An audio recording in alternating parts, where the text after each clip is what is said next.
Schumer. I tell you who I was most impressed by yesterday during the hubbub. If you haven't, no, I'll tell you what's going on here in just a moment. But and that's House Minority Leader Kevin McCarthy. I was pretty impressed with him and how he handled himself at the press conference right outside the White House. It appears the Democrats, they just don't want it because of President Trump. They refuse. It has nothing to do with, it has everything to do with just personality. It has nothing to do with the substance, the reality of the situation, trying to solve the problems. They disdain President Trump so much. They know their base disdains him so much that they just won't negotiate with him at all. Coming up on the program, I'm going to go over just how many concessions the president has made. You probably don't even know. You haven't even heard how many concessions he's made. Of course, he walked out yesterday, but and these concessions, some of these concessions that he's offered back even before Christmas or during the Christmas break, I actually would disagree with. And I'm sure many of you would disagree with. It just goes to show you that they're making this about personality instead of policy. And the Democrats, obviously that's what the Democrats are going to do because they're very emotional people. They're led by emotions. Show starts in 5 seconds.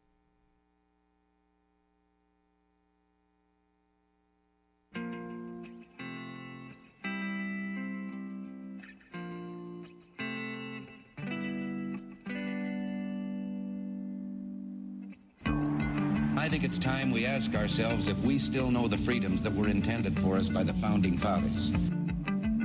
They seem to be in full-scale retreat from spending cuts and are talking about raising people's taxes again. And I have only one thing to say to the tax increasers. Go ahead, make my day. If we lose freedom here, there's no place to escape to. This is the last stand on earth. Those who would trade our freedom for security have embarked on this downward course. Whether we believe in our capacity for self-government or whether we abandon the American Revolution and confess that a little intellectual elite in a far distant capital can plan our lives for us better than we can plan them ourselves. Conduit News Radio with Paul Harrell is on now. Hey folks, welcome. Thanks so much for listening, being with us. We've got a great show for you. The president is traveling to the border today. So this time next hour, we've got a special guest, a special report from Maria Espinoza from the Remembrance Project. She's going to call into the program and talk about what this means. What has happened over the last couple of days? You know, the Democrats, you even had Seth Meyers, the late night talk show host, making jokes about angel moms, angel families who've lost family members because of illegal immigrants who've murdered them. He's taking a lot of heat for that, but of course nothing's going to happen because the left is okay with this. They're okay with a certain amount of American blood being spilt so that they satisfy their multicultural fantasies. I'll tell you more about multicultural. This is a big problem here. You know, the left has infiltrated and they've preached this concept of multiculturalism, which is essentially there's no one idea better than another idea from culture to culture, which, of course, on its face is preposterous. It's a self-evident truth that there are better ideas and that some civilizations or some countries have better ideas than other people. Under multiculturalism, though, that's not the case because you don't want to hurt some country's self-esteem. You can find this most... you can find this materializes most when President Obama used the head of NASA, his main goal, his task. You remember this? This was a long time ago. Former President Obama, he tasked the head of NASA with going to Middle Eastern countries to make them feel good about their scientific contributions to the world. Do you remember this? Go look this up if you don't. I remember it. And it was an act of multiculturalism. It's like we've got to build other countries' self-esteem up, and we can't allow our ideas to flourish. That's what the border is about, right? I've said it before. We're going to hear somebody else say it here in just a minute. I've said it before, but the border fundamentally, what does it represent? All borders represent. I used to have a graphic that I showed you of North and South Korea. I don't have it with me, but I made it one time because you had North-South Korea. It was the Korean Peninsula at nighttime, and you can see the lights You can see the lights in Seoul. You can see the lights all over South Korea like a Christmas tree. And there's this one tiny little light bulb in Pyongyang. And then there's a border. And I had an arrow pointing to the border on the graphic. And I said, this is an idea. This is what the border represents, is an idea, right? If you want open borders, then you're also a multiculturalist in all probability. And you don't want to hurt other people's feelings by being successful or taking advantage of, the economic prosperity of your own country. You have probably suffer from oikophobia, which is a fear of the familiar, and all kinds of things. Anyway, the phone number 870-275-9799. That's 870-275-9799. Coming up at the bottom of the next hour, 7:33, we'll be talking with State Representative Dan Sullivan once again. Probably get a little bit of a legislative preview and talk about some other stuff. Coming up at the bottom of this hour, we're going to do a Conduit for Commerce policy segment where I'm going to remind you of the recommendations made back in 2017 from Conduit for Commerce about what our tax reform should look like. And it's when you go back and read this paper, I'm telling you, it is an exercise in limited government, and it's fantastic. But something tells me we may not be seeing any of these policies. At least if the overall tax burden is increased on the people. That's not at all what a conservative government would do. So we'll talk about that. Let's get right to it. President Donald Trump tweeting yesterday afternoon, tweeting this: just left a meeting with Chuck and Nancy, a total waste of time. I asked what is going to happen in 30 days if I quickly open things up, meaning the government. Are you going to approve border security, which includes a wall or steel barrier? Nancy said no. I said, bye-bye, nothing else works. So Chuck Schumer and Nancy Pelosi, I believe one of them called the president petulant. They had to leave the White House. They leave the White House. By the way, listening to the mainstream media on radio, the little news stabs and stuff for the 6 minutes at the top of the hour, when you listen to these people, they did this during the presidential address when they were reporting on it yesterday. They're playing more clips of the Democrats than they are the president of the United States actually talking. It's because they have to. They're bending over backwards trying to convince you that the border is fine, that there's absolutely nothing wrong, there's not a crisis down there, and the only leg they have to stand on is Republicans and Democrats have ignored the problem for so long and refused to do anything about it that people have accepted it, and they don't think how can there be a crisis? Well, it's been going on for decades, not to mention the sex trafficking of human beings, thousands and thousands per year, that we have a moral obligation to stop. So the president leaves a meeting, he gets up, and he gets out of there. Good for him. Good for him. Now, let's go to the Daily Caller. Before all of this happened, before this meeting happened, the president took a few questions from the Oval Office. Again, this was on the heels of the presidential address, his first one, and he gets a question from ABC News' Jonathan Karl. And it sounded like this, Joe, whenever you're ready. McConnell has been incredible. He said, if the president's not going to sign it, I'm not going to waste my time. And, I mean, Rob Portman's here. He can tell you he's very strong on border security. We have tremendous support in the Senate. We have tremendous support in the House. And by the way, they say, oh, is it true that somebody's, a congressman, he broke away? Okay.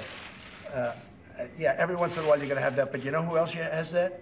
The Democrats have that too, because they have their people breaking away too. You know why? Because they know you need border security, but you don't report that. But the fact is that there's tremendous support. I would know. Without support, I would be the first one to know. I may be the last one too, but there is tremendous support. Right now, if I did something that was foolish, like gave up on border security, the first ones that would hit me are my senators. They'd be angry at me. The second ones would be the House. And the third ones would be, frankly, my base and a lot of Republicans out there and a lot of Democrats that want to see border security. Okay, what else? So why not sign the other bills, though, so some of these workers can get paid, the government You get think more? I should do that? No, do you think I should do that, John? I mean, it's not for me to say. I watch your one-sided reporting. Do you think I should do that? Hey, John. No, seriously, John, do you think I should just sign? Well, the argument is... Tell me. Sign these bills that have nothing to do with John, border security. do you think I should just sign? I'm saying that if you sign that, these workers can start getting paid. The government can start... So you would do that if you were in my position? You'd do that? I'm not in your position. I'm asking you if that's something you I'm asking you, would you do that if you were in my position? Because if you would do that, you should never be in this position. Because you'd never get anything done. Goodbye, everybody. Thank you very much. Thank you. Man, what a brutal... Listen to that. Hang on. Press play. President of the United States in the Oval Office taking questions there. John Carl of ABC News being polite at the end. The answer was, Mr. President, your president. I'm not, to turn a phrase. It was a perfectly good question. That's who is that? That's John King on CBS News. The President of the United States. CNN, the President of the United States taking questions of Jonathan Carr being totally polite. President being just rude. The President was so rude there right now. It's a perfectly reasonable question. Telephone number 870-275-9799. So that was fantastic. Then he has this meeting. Let's cut to this. C-SPAN tweeted out the House Minority Leader, Kevin McCarthy. This was his version of the events. I thought he did a fantastic job. Listen to this. I want to clarify a few things as I just listened to Senator Schumer. I know he complained the time that you had cameras in the meeting. I think we need to bring him back. Because what he described the meeting to be was totally different than what took place. When we entered the room, the president, again, calling all the leaders together to solve this problem. He even brought a little candy for everybody. He started off talking a little bit about wanting to get this solved. He even spoke last night saying in 45 minutes, he says, but I think we could do it in 10. I want to turn the floor over, the president said, to Speaker Pelosi and Schumer. Tell us what offer you have, because we all had in our hands from the weekend's work of the vice president, and every office had staff there, about where we were. The different offers, the increases of the work that you've done to secure this border. So we turned to Speaker Pelosi. She again to argue whether we even have a crisis or whether facts are true. Turned to Schumer again, who said we just have to open the government up. The president would go back and forth in a negotiation in a very respectful way. I saw Schumer continue to raise his voice. The president then turned to the speaker and politely asked her, okay, Nancy, if we open the government up in 30 days, could we have border security? She raised her hand and said, no, not at all. The president calmly said, I guess you're still not wanting to deal with the problem. The president wants to solve this problem. That's why he continues to bring us down. That's why he's put offers on the table. Not once have the Democrats offered anything back. The entire time I've been in these meetings, they want to just argue so people can't present a fact. They want to argue and debate whether what comes across this southern border. People are hurting. And as I've said before, I will work with anyone that wants to move America forward and wants to secure our border. This is the goal that everybody in that room, every Democrat said in that room, they're for border security. But you ask me, what American believes border security does not have some form of a barrier? It's only the Democrats sitting in that room, have I ever found. And the way they have displayed and their behavior is embarrassing to me. And the way to come out to this floor and talk about a meeting in a manner that did not take place in there is disturbing to me. I want to solve this problem. People are hurting, so I tell the Democrats, get back into the room. Let's not leave. Let's solve this problem. Just as the president said, it doesn't even take 45 minutes. We're here and we want to work. All right, that is the GOP leader in the House, Kevin McCarthy. That's his version of events. Now, he talked about the offers that the president has put on the table. Let's actually go over those. The Democrats, this headline here, Democrats pocket Trump concessions in border talks. Neil Monroe over at Breitbart News documents over the last 3 to 4 weeks what's actually happened. Now, some of this has been hush-hush. Some of this would be concessions that I would disagree with and you would disagree with, I'm sure, out there as conservatives. But Democrats have grabbed several concessions from President Donald Trump in the border wall talks, but continue to claim that economic migrants from Central America should be welcomed as refugees who deserve humanitarian aid from taxpayers. The Trump concessions include a quiet Christmas request for $2.5 billion instead of $5.7 for the wall, Trump's decision to drop plans for a concrete wall, and Trump's offer to restart former President Barack Obama's Central American Minors Program that was intended to shuttle youths and children from Central America to their illegal migrant parents living in the United States. Now think about that for a second. That's not good enough. The Trump concessions were acknowledged by Vice President Mike Pence back on January the 7th as he briefed reporters on the progress of negotiations. Pence complained that the Democrats have not offered any concessions of their own. Quote, the question that I have is, when are the Democrats going to start negotiating? We made the position of the president very clear, not only in terms of what our proposal is, we've integrated some of their proposals. We stand ready to sit down with the Democrat leadership. Democrats have offered nothing in exchange, said Rosemary Jenks, the policy director for Numbers USA. So the Democrats here are refusing to negotiate. I mean, do you remember when the Tea Party was, had more influence and everything else, and the Republican? Remember, first off, I think the Democrats might be just a little shell-shocked here. They're not negotiating because the Democrats have never had to negotiate. They don't ever have to compromise. The Democrats never come to the table and compromise. Remember when, Obama was in office and we had the House and then we even had the Senate, and nobody would ever stand up on the debt ceiling increases. Very rarely would we get anything. The Republicans would always compromise and cave because they didn't want to get hammered in the media. They were afraid of what the press was going to do to them. Do you remember how many countless times we were screaming at the top of our lungs as conservatives, why don't the Republicans use their congressional power to shut down the government? And they did it once, maybe twice or something, but it wasn't for very long.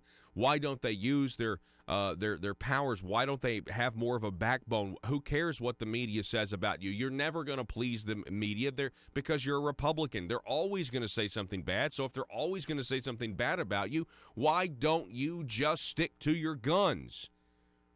We've been screaming this forever as conservatives. I want you to know what a big deal this is. And so Trump is using his authority. He's using the power he has to slow things down, or just slow things to a crawl. And the Democrats are not used to having to negotiate with anybody. They've been used to getting their way because they count on spineless politicians to cave because they're afraid of what the media is going to say about them. Well, we finally have a guy who doesn't care what the media says about him, and more importantly, will give it right back to them and set his own narrative and refuses to dance to the beat that the media thinks that they're the DJ. The media thinks that they get to pick what song everybody's going to dance to, and then there's Trump out there who dances to whatever he wants to dance to. And that's really what we're seeing here. And this is what happens when you actually have a strong executive who's willing he's willing.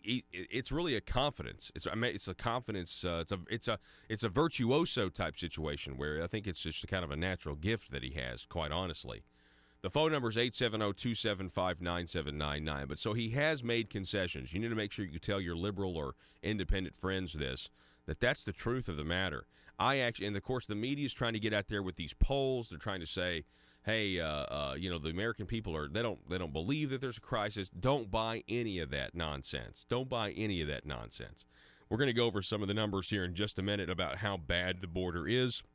But first, we have to take a break and reset. Folks, go to conduitnews.com. Don't forget to shop Conduit News and get your Mother Government mug. We'll be back in just a moment.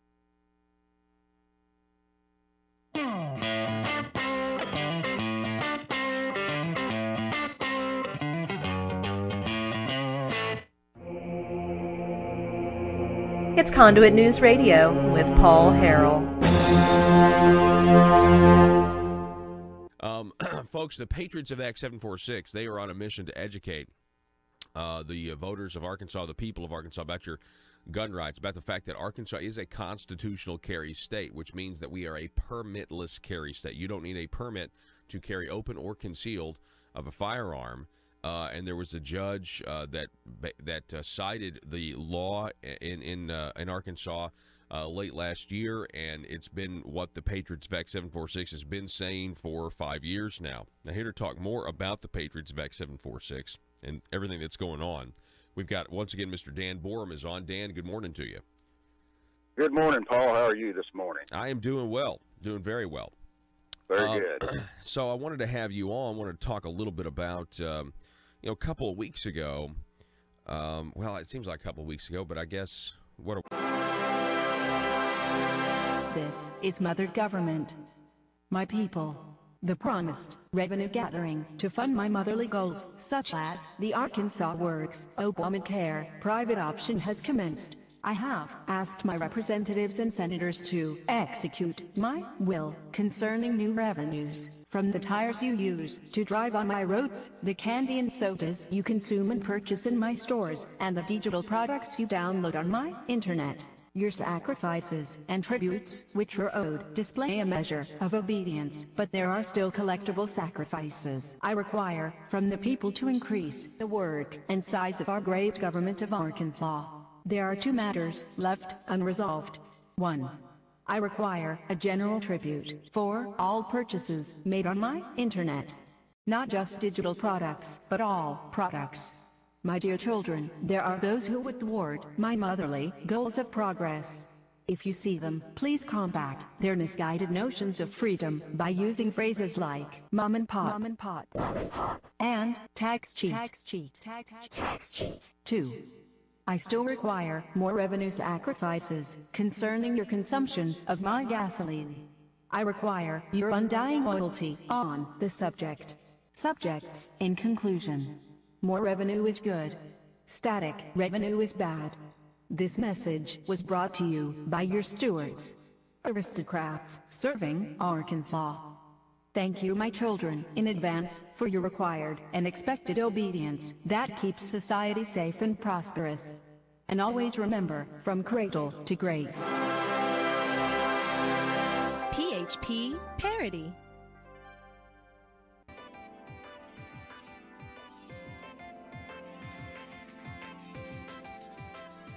Conduit News Radio with Paul Harrell is building a liberty machine. Find out more at conduitnews.com. For more on the border, for more on how insane this is, that this is even a discussion, let's go to Turning Point USA founder Charlie Kirk. The President of the United States retweeted this video, "Build the Wall, the best argument you'll ever hear. To my liberal friends, conservatives on TV and politicians have a hard time." Listen to this. One thing I have a hard time rationalizing to my liberal friends, and conservatives on TV and politicians have a hard time articulating, is intelligent reasons why the wall must be built. I am curious your thoughts on that. Three quick things. Number one, I'm going to say some facts. I'm going to talk about fairness. Then I'm going to talk about sovereignty. Some facts. An illegal alien in the state of Arizona is twice as likely to commit a crime versus a natural-born citizen. Fact. 90% of all heroin and fentanyl come across the southern border. Fact. Over 10,000 kids are illegally sex trafficked across the southern border every single year. Fact. We have 56,000 illegal immigrants in our federal prison system. Fact. And countless in our state penitentiary system. $135 billion a year. That's how much is the financial burden on U.S. taxpayers every single year that illegal immigrants drain from our system. Fact. You put all that together, that's a pretty compelling argument that we have some problems with our southern border. Those are some facts. Number two is fairness. As Candace said, it is not fair to the people in Bolivia. It's not fair to the people in Bangladesh. And it's not fair to the people in Belarus that had to wait in line, fill out an application form, not commit a crime, and then wait a decade to come into this country to maybe have a chance to become an American. It is not fair to them. Number three is sovereignty. Why do walls matter? Why do borders matter? Borders are a physical representation of when good ideas begin and bad ideas start. If you don't believe me, just ask East and West Germany, or at North or South Korea. If you believe in open borders, you do not believe in the physical delineation of where good ideas start and bad ideas start. The wall right now is not only important for facts, not only important the facts I mentioned, the fairness, but also the sovereignty. We are not Mexico. We have a unique culture. We have a unique identity. The Mexican culture is something that should be appreciated and understood, but our culture is much different and has outpaced them over the last 50 years. And to say that we should have open borders and we should have some sort of transferable citizenship cheapens the idea of the American identity and culture of the people that have waited in line and the tens of millions of immigrants that have to fly halfway across the world to come into this country.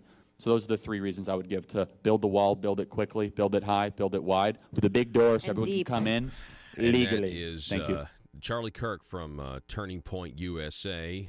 Yeah, I can't say that any better. I mean, he's exactly right. And but what I would add to that is what we are witnessing here with the radical left is this idea of multiculturalism that started a long time ago. The idea that there's not necessarily one idea that's better. And who would have thought? Who would have thought when you first heard the idea of appreciating in multiculturalism that it would lead to open borders? I mean, there's plenty of people that could have predicted it, but you know what I'm saying. It was a con job. It was a way to slowly move the Overton window. You know, there's such a psychological component behind what these leftists do, right? So what was acceptable? What would have been unacceptable 40 years ago in ideas and thought is acceptable now. Well, how did we get that way? Well, just by gradually moving the line.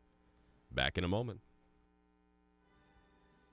We were into week 2 of the 2019, but there was a story that broke about a wrongful arrest in Forest City. You remember the story I'm talking about, right? Yes, that Jonathan Chadwick case. Yeah, that's correct. Yeah, so Jonathan Chadwick was charged with the weapon, but then not charged. They dismissed the charges after I believe Jan Morgan and others, they were basically like, hey, you guys don't know what the law is. This guy didn't break any law, and you arrested him. That's exactly right. If you look back, Chadwick was charged under Statute 573-122, which was a knife law that no longer exists. So he was charged under a law that wasn't even in the books anymore, which is inexcusable. And so then Mr. Epperson had sent Freedom of Information Act regarding the Chadwick arrest report, and we find that the lieutenant, Mr. Darren Smith, had stated that the case was still under investigation, and which was an out because under the Freedom of Information Act law, which you can look up and you can get a copy of that and have it as a handbook to look through, see what the rules and regulations are concerning that act. But that was an out to say that we don't have to send it right now because it's under investigation. So then they were asked, the time frame of the investigation, and there was no response. And so there was a third Freedom of Information Act that was sent. Still no response. And so that is when Jan Morgan had asked if she could call them and discuss this situation with them and absolutely go ahead and call them. And she put some pretty hard pressure on them. And in the limelight that she is in, especially with on the national level, that obviously brought them to their milk to a certain point. And as soon as she got involved and spoke with them, they dropped the charges and even agreed to going through a class with Jan Morgan, concerning the laws. Now, whether that's happened or not, I don't know. Jan can tell us. Now, we find then that Lieutenant Eric Varner had called after the fact, after Jan had discussed this with them, and said that they were unaware of any Freedom of Information Act that was sent to them. And that was bogus as well, because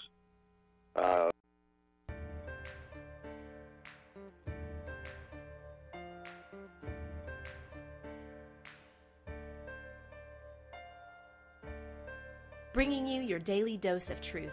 It's Conduit News Radio with Paul Harrell. All right, we're going to take a time out from covering the border situation. President Trump is visiting the border today sometime.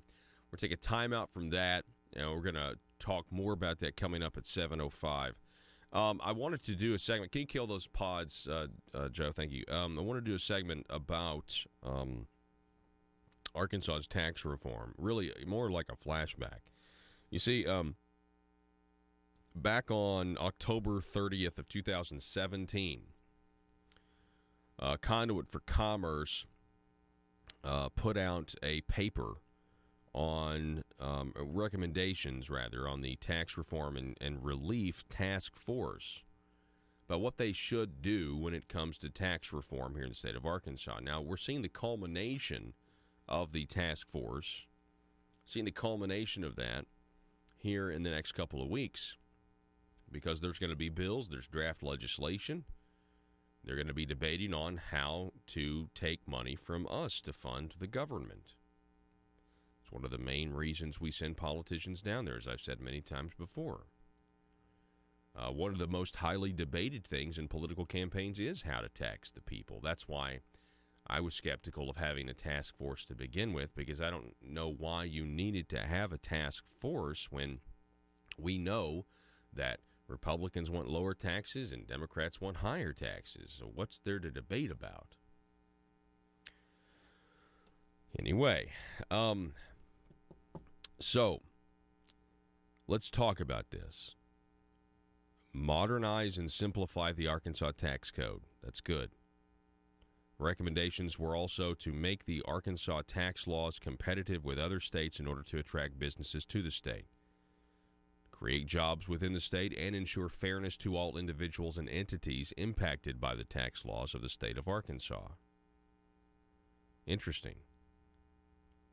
Now, note that these recommendations that Conduit for Commerce put out back in 2017 in October, they come from experienced Arkansas tax attorneys, certified public accountants, economists, and small Arkansas manufacturers who live and work in Arkansas and actually have to live under the laws many of these politicians don't see every day. They don't deal with it every single day. Okay, so how can Arkansas afford tax cuts? How can we afford tax cuts? Before we can have tax reform in Arkansas, it's absolutely necessary that we recognize that in Arkansas, we simply budget and spend all we take in. That's the status quo. When Arkansas budgets, we end up spending everything we have. Now, why is this? Well, listen, I'll tell you. In Arkansas, as a direct result of what we call the Revenue Stabilization Act, 1945, RSA 1945, the level of government spending in Arkansas is directly determined by the tax system, not the budgeting process. Because the way the Revenue Stabilization Act works is, yes, it makes sure by law that you have a balanced budget. In order to do that, you have different categories, right? You have an A category and a B category and so on. And the A categories are the ones that's going to get spent, and the B categories the B categories are priorities that are going to be funded if the money is there after we've paid for the A stuff. So you see how it basically mandates that you're going to spend most everything you got. Okay? So their budgeting process is constrained by the law.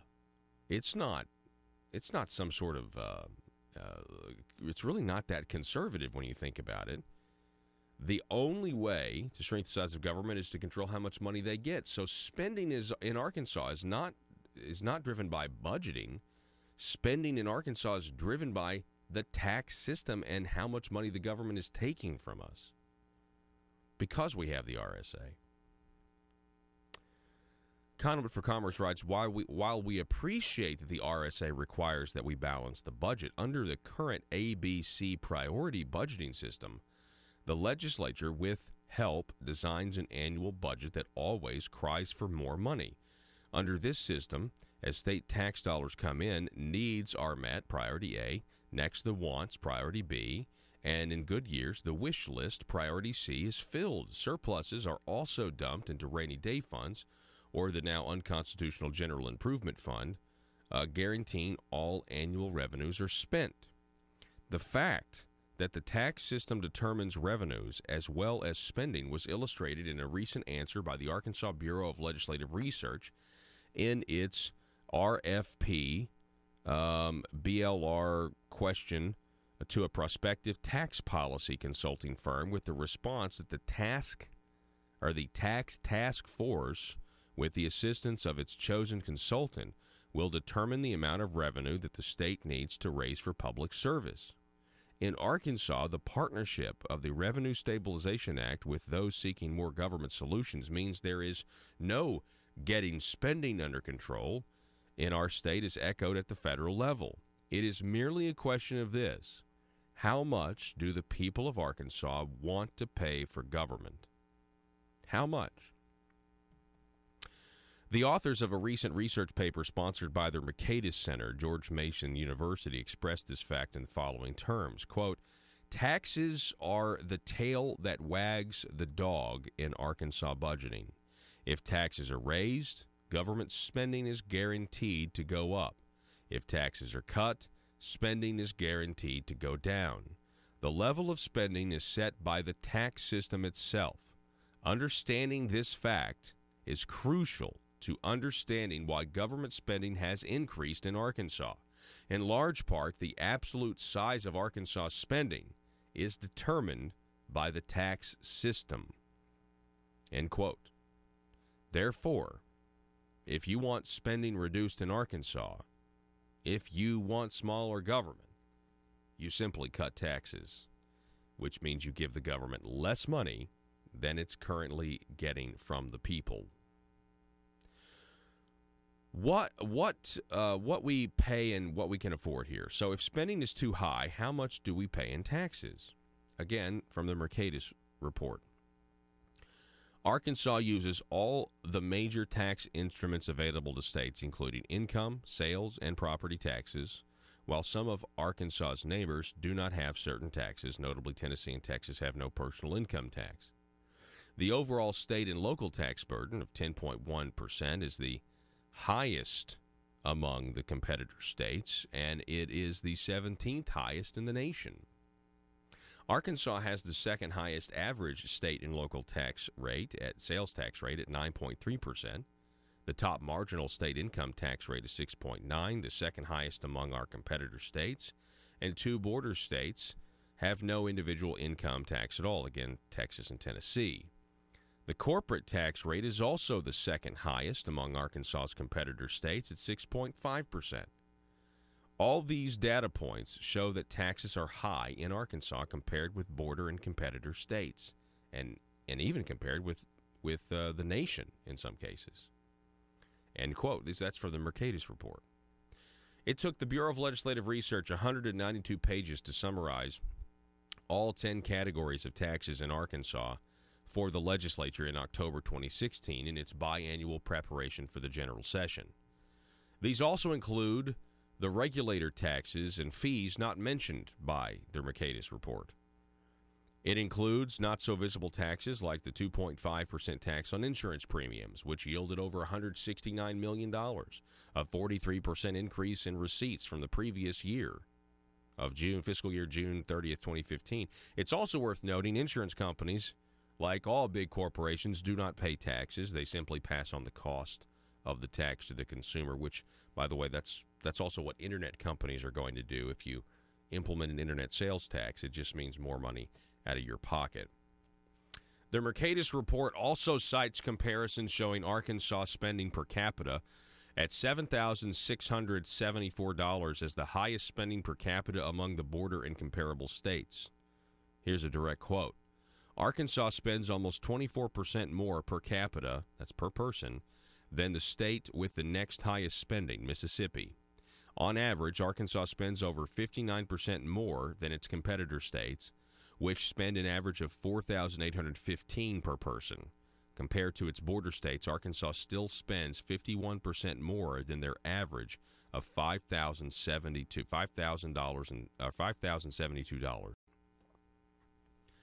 Boy, when you keep going with this stuff, it's just incredible. The what needs to be done in Arkansas is crystal clear.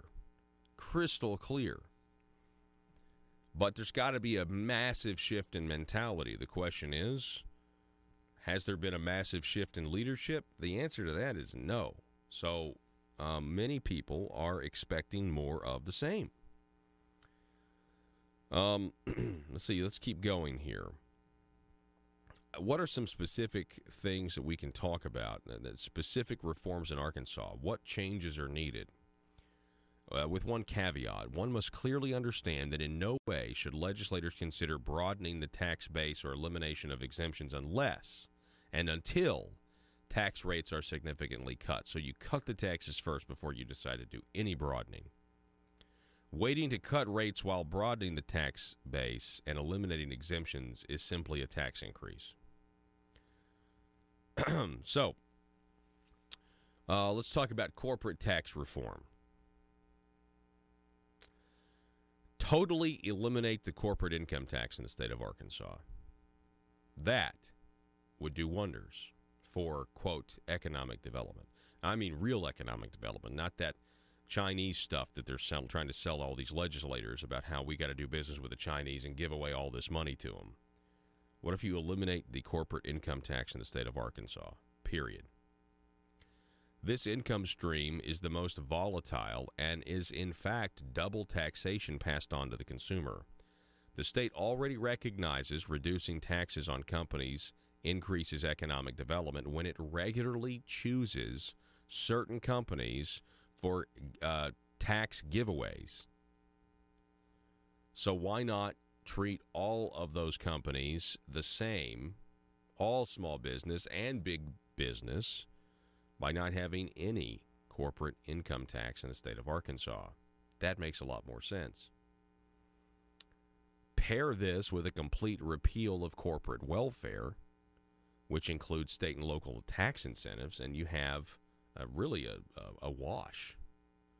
Corporate welfare picks winners and losers, distorts the economy, and shifts current businesses' tax dollars to competing companies, which is blatantly unfair. End the corporate welfare quick action closing fund, and we're in business. No pun intended. Repeal corporate welfare tax subsidies, including the CREATE rebate, the ARC Plus equity investment tax incentives, the research and development credits, and Advantage Arkansas. This will also allow local taxing authorities to keep more of their tax dollars. Then you can eliminate the corporate franchise tax, which stifles the growth in business creation. If necessary, increase the initial filing fee when creating the entity to offset some lost revenue. Eliminate the sales tax on inventories, which would improve competitiveness with other states. Now, the corporate, what they could do, what they could do along with this, with the corporate side of things, would be maybe the biggest economic boom in the state of Arkansas has ever seen. Individual income tax reform. The individual income tax rates reduction in simplify the schedules. Simplify the schedules to a single flat rate of no greater than 4.9%. Continue the current low-income exemptions and deductions. For pass-through business filers, allow complete expensing in year of purchase rather than depreciation. That would be nice. Arkansas residents will likely lose the state and local tax deductions to the federal level, which we have, which is basically a tax increase on Arkansas residents. This should be an added deduction on the state level in order to compensate for the increase. Extend the number of years for a carry forward of a net operating loss and allow for a carry back for a net operating loss. Freeze spending at last year's level and implement automatic triggers for rate reductions to be implemented for individual income tax rate reductions over no more than a 3-year period as the revenue grows. Gosh, that sounds really good, doesn't it? Now, here's the thing. These recommendations were given again by Conduit for Commerce back in October 2017, and the list goes on, and it's really, really good. At the end of the day, you could do some of these things, but then go and raise taxes elsewhere, and the tax burden on the people stays the same or even increases. And as of right now, what has been proposed in terms of draft legislation, we're looking in the first year and second year of a net tax increase on the people, whereas the income tax rate will be lowered, but they're going to make up the revenue and then some, and many more sums when it's all said and done. Now, that is unacceptable. That is absolutely unacceptable to me. It's unacceptable, I think, to a vast majority of Republicans. But are they going to hear that? Are they going to know that? Or are they just going to read statewide newspaper fluff pieces about how the income tax is being lowered? If that's all they hear, and they don't hear about all the other tax increases, and they don't hear the people talking about the overall tax burden. One of the biggest problems, as I've said many times, inside the Republican Party, why it's divided, is because we don't agree on the definition of words and phrases. We don't agree. You can say tax cut, tax cut, tax cut, but if in April, if I'm slated to pay more to the government, if the people are going to give more money to the government than they were before, even though you lowered one tax in one category, that's not a tax cut. That is a tax increase. Because of math, by the way. My definition, and we should tell our politicians this, our definitions are based on math and numbers. And, it's like, well, we got this part of the equation right. Well, that's not the full equation. You're not, if you're taking a math test and you only did half of the equation and you got the right answer partly, but you didn't do the other half of the equation, guess what? The teacher would, well, unless you're doing Common Core math, in traditional Western civilization educational models, you would get the answer wrong. You'd flunk the test. Let's say it that way. Folks, if you want to know more about Conduit for Commerce and these great recommendations, go to conduitforcommerce.org. They are working hard to put Arkansas small business first. It's conduitforcommerce.org. Back in just a moment. Russellville-based firearms manufacturer Omega are making clones of the most notable German firearms in the world. These delayed rotor lock firearms have been and are currently used by law enforcement and military worldwide. At Omega, they manufacture their guns right here in Arkansas and produce the best reproduction in the marketplace that comes with a complete 5-year warranty. At Omega, they take firearm manufacturing seriously and offer discounts to active and retired law enforcement. Whether you're using Omega firearms to defend the public, defend your family, or for target practice, Omega has your back. For pricing, go to omega-guns.com. That's omega-guns.com. Are you a conservative-minded young person and want to let the world know about it? Are you tired of rolling your eyes as your professor regurgitates progressive, PC, neo-Marxist nonsense? Then you should interview on Conduit News Radio's Young Conservative segment and tell us about why you believe the way you do. Tell us how you came to be a conservative and what are your views on government. Now, if you're worried that your neo-Marxist professor may also be a right-wing talk radio listening masochist, then names can be changed to protect the innocent. It's the Conduit News Radio Conservative Future segment. To be interviewed, call 870-275-9799. That's 870-275-9799. If you're like me, you believe that small business is the heart of Arkansas's economic engine, and it should be viewed that way by the politicians in Little Rock. Conduit for Commerce also believes, like you and I believe, policies that achieve less regulation and lower taxation help small business in Arkansas thrive. Other policies like small, constitutionally consistent government and reducing citizen dependency on government keeps it from growing and expanding its influence on our daily lives. Conduit for Commerce works every day to educate the general public and legislators on these important priorities in the name of Arkansas small business. By the way, contributions to Conduit for Commerce are tax deductible. Log on now to conduitforcommerce.org and click on Contact Us on the right side of the page. That's conduitforcommerce.org. Go there now and learn the facts on protecting small business in Arkansas.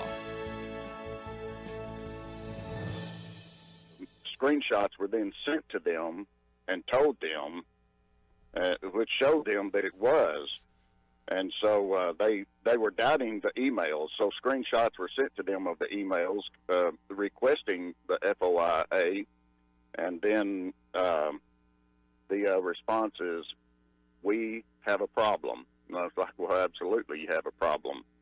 And so that's kind of where we're at. And there, you know, I can't say just straight out, but just, you know, kind of dancing around the fact and seeing how the responses has been. And it seems that there's been information withheld, that the full disclosure of what's going on has not been brought out in the Freedom of Information Act. So what's the recourse? I mean, if you have a law enforcement agency, you know, the Forest City Police Department, that is refused. Determined to drain the swamp in Little Rock, it's Conduit News Radio with Paul Harrell.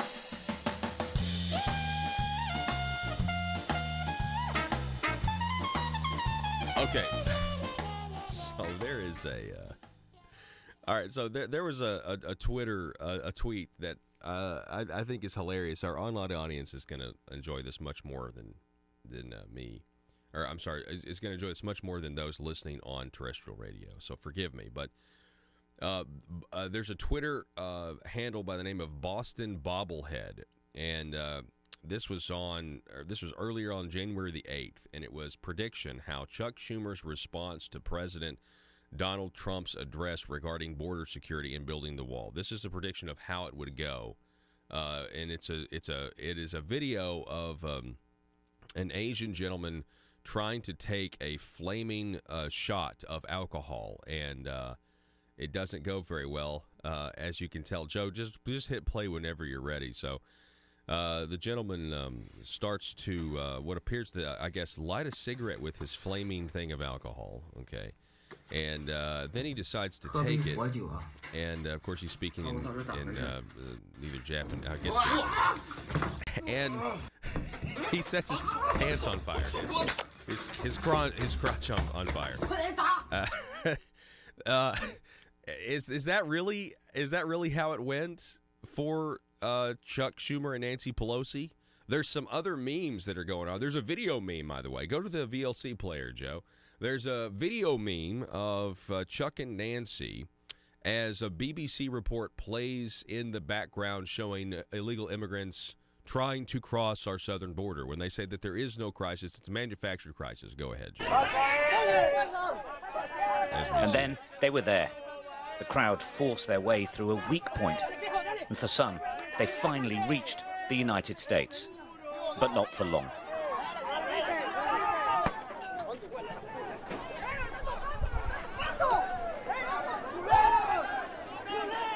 US border officers fired tear gas, forcing them back. You can hear the rounds being fired.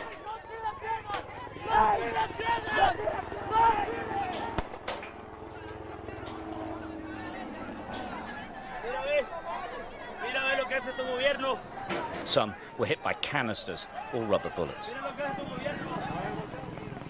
US military helicopters hovered above the crowd, and armed United States officers patrolled the fence, waiting for the Mexican police to restore order.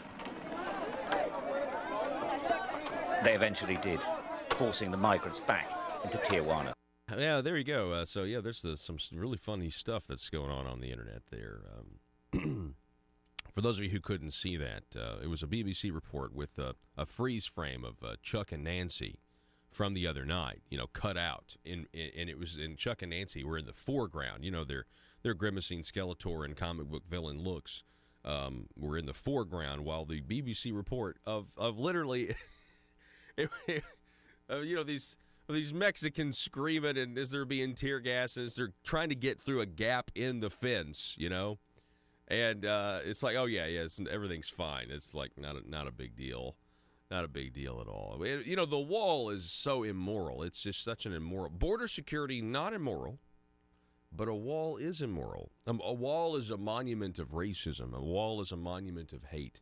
If that's the case, we should be tearing down all of the walls.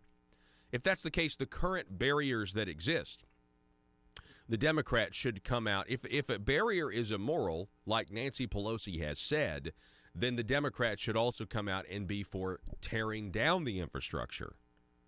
No one really talks about that, by the way, do they? Oh, and, all these people in the liberal media questioning if there are, in fact, terrorists. The president, of course, the president is privy to intelligence we don't have, but the president talks about the terrorists, meaning Islamic terrorists that, can you say Islamic terrorists, that cross the border, right? And they're saying the president's not right. There's not that many Islamic terrorists. There's only 6. There were only 6 Islamic terrorists that were arrested during that period of time, not according to the information we have access to. So is the president lying? There were only 6. Well, how many is too many? It only took 19 guys to fly planes into the World Trade Center, okay? So how much is it like, it's only 6 Islamic terrorists. It's no big deal. The president, what a liar. It's not a crisis. Can you believe him? So many people out there, your neighbors, somebody you're going to meet today only watches CNN and is brainwashed, is literally brainwashed by the people who are controlling what information they see. So, try to talk and be congenial and respectful. Tell the truth to everyone in your sphere of influence. We'll see you in just a minute. The news and talk of Northeast Arkansas. This is News Talk 101.3 FM and 12:30 AM KBTM, Jonesboro, an EAB radio station. To comply with the law. First of all, it sends a terrible message to the people that, how are people supposed to respect the Forest City Police Department when they themselves are openly in violation of the Freedom of Information Act? Defying the law. Yeah. That's right. How do you expect people to have a respect for the law when law enforcement does not have a respect for the law themselves? And, that's an oxymoron. In order for people to, if you want, as a law enforcement, people to respect the law, you have to set the example. I'm a pastor. If I want people to follow the doctrine of Jesus Christ, I myself must first be the one willing to set the example by following the doctrine of Jesus Christ.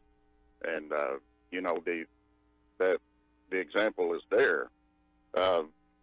We find that the recourse that we have, Paul, is to be able to file suit in a situation like that. And we were just a wink away from filing suit.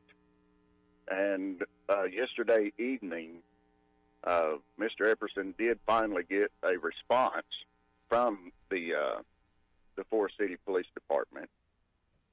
He had also sent in, he had requested that they give a public statement on Act 746, their stand on Act 746. There was no response on that. And he also requested that he be unblocked from their social media page. And they did unblock him. And he requested, through the Freedom of Information Act, all of the comments that had been made. See, what had happened was there were comments made concerning this case on their social media page, and a lot of these comments were removed and people blocked from commenting. And so they were addressed concerning that. And we find also that the response to Mr. Epperson was that they are no longer blocking people. They are implementing a new social media page. They're not going to block anyone. They're not going to remove comments. And so, there has been some improvement, but still yet full disclosure has not been given. And so also there was a request sent to them wanting all of the to go 5 years back and all of the charges that were made or arrest that was made concerning carrying a weapon. And the response was that they could not go 5 years back, but they could go 4 years back. And so we're waiting on that. And we replied that that would be fine. 4 years back would be fine. And so we're waiting on that response to get that information. So that's kind of where we're at with the Forest City Police Department. And this should have never happened, Paul. But, we have to, I have a great respect for good law enforcement. This is not an attack on all law enforcement. Mr. Tim Loggins is retired law enforcement. He's a great man. And I have a nephew that's law enforcement. I have members in the church that I pastor that are law enforcement, and they're great people. And they really respect their oath. If you look at the oath of law enforcement, in that oath, it says that they will uphold the Constitution.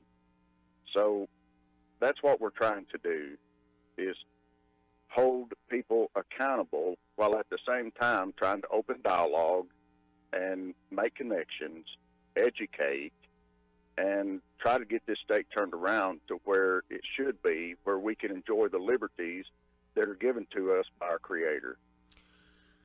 I think what we have here, and we're talking with Dan Bourne with the Patriots of Act 746, as I listen to you describe the struggle of getting the Forest City Police Department to comply with the FOIA, as well as blocking people on social media and things like that, I think to myself that it seems like the department might be, I'll just be blunt, out of control. Yes.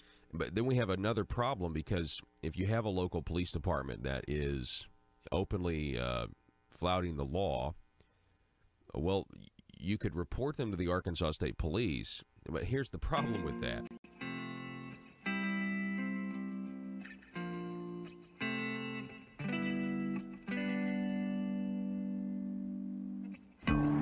I think it's time we ask ourselves if we still know the freedoms that were intended for us by the Founding Fathers. They seem to be in full-scale retreat from spending cuts and are talking about raising people's taxes again. And I have only one thing to say to the tax increasers. Go ahead, make my day. If we lose freedom here, there's no place to escape to. This is the last stand on earth. Those who would trade our freedom for security have embarked on this downward course. Whether we believe in our capacity for self-government or whether we abandon the American Revolution and confess that a little intellectual elite in a far distant capital can plan our lives for us better than we can plan them ourselves. Conduit News Radio with Paul Harrell is on now. Good morning, everybody. Welcome to hour number 2 of the program. We really appreciate you being with us. You have found the intersection of conservative ideas and reality. We are building a liberty machine here. You can find out more at conduitnews.com. A lot of stuff has been going on. We talked a lot about it in the first hour. You can get the podcast. President Trump is visiting the border today. This, of course, on the heels after his first national address to the nation from the Oval Office. A lot of stuff, a lot of new developments have taken place. Let's go now to the national director of the Remembrance Project. We have Maria Espinoza back with us. Maria, good morning to you. Good morning, Paul. Thanks so much for having me on again. Absolutely. So what is your take on this situation?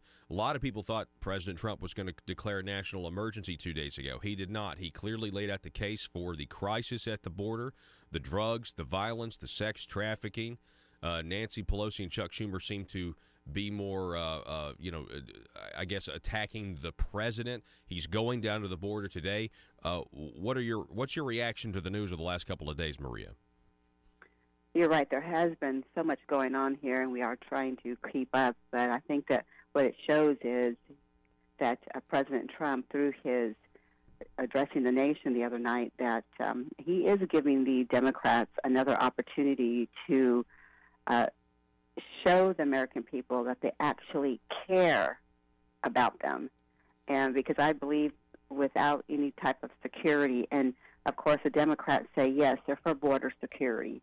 Well, as you know, Obama claimed we had border security, all the while there were agents through the Border Patrol Union who were testifying in Texas when I was testifying several years back, stating that they were ordered by the administration to stand down and allow a group of illegal aliens that contained 6 or fewer to pass into our country, Paul. And as far as drugs, 40 pounds or less of drugs. So that's the type of border security they're talking about. They want to be able to unplug that technology and once again direct the agents to stand down and keep the border open. That's their type of border security, which is no security. President Donald Trump is trying to give the American people what we were promised under the Reagan administration, a wall, a barrier system that is funded and actually allocated, Paul, and that's the difference there. It has to be allocated so the president can do the job of building that wall and securing this nation. Well, I think one of his best lines the other night was when he talked about people have walls around their homes not because they hate the people on the outside, but because they love the people on the inside.